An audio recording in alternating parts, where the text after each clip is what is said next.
આણંદ જિલ્લા પંચાયતના પ્રમુખનો વિવાદ શમવાનું નામ નથી લઈ રહ્યો. પ્રમુખ સામે કોંગ્રેસે હાઈકોર્ટમાં પિટિશન દાખલ કરી છે અને આગામી 8 જૂને હાઈકોર્ટમાં સુનાવણી થશે. પદના અનામત અને પ્રક્રિયા મુદ્દે કોંગ્રેસે સવાલ ઉઠાવ્યા.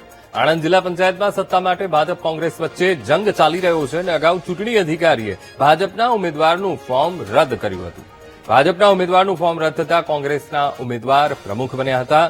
હાઈકોર્ટે ભાજપના ઉમેદવારનું ફોર્મ માન્ય રાખ્યું હતું અને હાઈકોર્ટે ફોર્મ માન્ય રાખતા ભાજપના ઉમેદવાર મયુરી પટેલ ઉમેદવાર બન્યા હતા.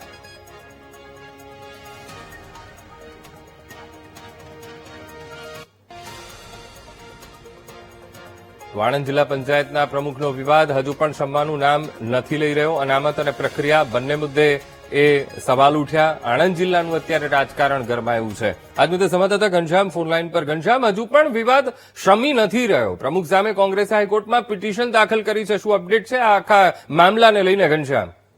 અંકુર, ચોક્કસથી આણંદ જિલ્લા પંચાયતમાં જે ચૂંટણી યોજાઈ હતી તેમાં ભારતીય જનતા પાર્ટી દ્વારા સંપૂર્ણ સ્પષ્ટ બહુમતી મેળવી હતી, પરંતુ જે પ્રમુખ પદ માટેનું જે અનામત બેઠક હતી એસટીની, તેના માટે 2 દાવેદારોએ ઉમેદવારી નોંધાવી હતી, પરંતુ ભારતીય જનતા પાર્ટીનું ફોર્મ રદ કર્યું હતું. ત્યારબાદ ભારતીય જનતા પાર્ટી હાઈકોર્ટ ગઈ હતી અને હાઈકોર્ટ દ્વારા તેમની જે અપીલ છે તે મંજૂર કરી હતી અને ત્યારબાદ જે ભારતીય જનતા પાર્ટીના પ્રમુખ બન્યા હતા. પરંતુ હવે પ્રમુખ બન્યા બાદ કોંગ્રેસ હરકતમાં આવી છે અને હાલ તેમણે પિટિશન રીટ દાખલ કરી છે અને સંપૂર્ણ જે વરણી થઈ છે પ્રમુખની તેને નકારવા માટેની માંગ કરી છે. જી અંકુર. બિલકુલ ઘનશ્યામ, સમગ્ર માહિતી સાથે જોડાવા બદલ આપનો આભાર.